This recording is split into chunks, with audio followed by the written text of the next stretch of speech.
প্রণালী যদি বন্ধ করে দেয়। তবে ইসরায়েল যেভাবে টার্গেট নিয়ে আগাচ্ছে, অর্থাৎ ইসরায়েলে দেখবেন আপনি টার্গেট কিন্তু একটার পর একটা, স্টেপ বাই স্টেপ। সে প্রথমে সেনাবাহিনীর পুরো কমান্ড যে টিমটা সেটাকে ধ্বংস করে দিল। তারপরে রকেট লঞ্চার গুলোর বেশিরভাগ সে ধ্বংস করার কথা বলেছে, বেশিরভাগ না হলেও অনেক ধ্বংস করেছে, এটা তো বাস্তব। এরপরে পরমাণু বিজ্ঞানীদের ধ্বংস করেছে, এরপরে পরমাণু স্থাপনায় আক্রমণ করেছে, এখন তেল শোধনাগারে।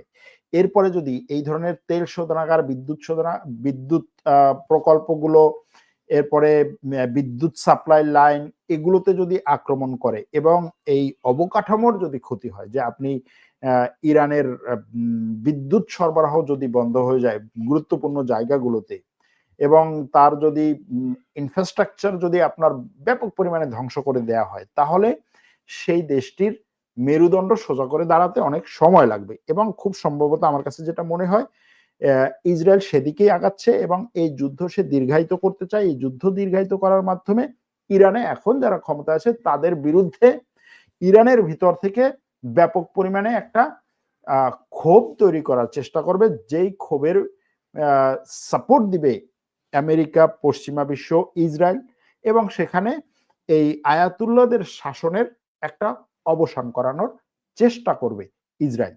এটা হচ্ছে তার বহু বছরের পরিকল্পনা, শুধু ইসরায়েলের না, আমেরিকারও পরিকল্পনা, এবং সেই পরিকল্পনা এখন সে বাস্তবায়নের সুযোগ পাচ্ছে বলে মনে করছে।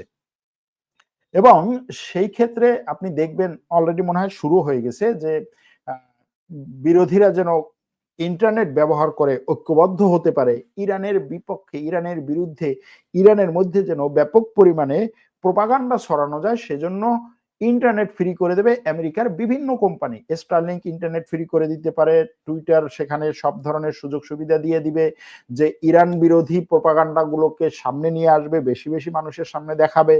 ফেসবুক সেখানে হয়তো ইন্টারনেট বিহীন সে অ্যাক্সেস দিয়ে দিতে পারে। তারপরে ফেসবুক হয়তো একটা সময় পরে জানা যাবে যে ফেসবুক সেখানে ইন্টারনেট বিরোধীদের ইন্টারনেট ব্যবহার করার ক্ষেত্রে কিছু ইন্টারনেট, কয়েক মেগাবাইট বা কয়েক গিগাবাইট ইন্টারনেট ফ্রি করে দিচ্ছে। এরকম অনেক জিনিস সেখানে ঘটতে পারে, অলরেডি শুরু হয়ে গেছে। এরপরে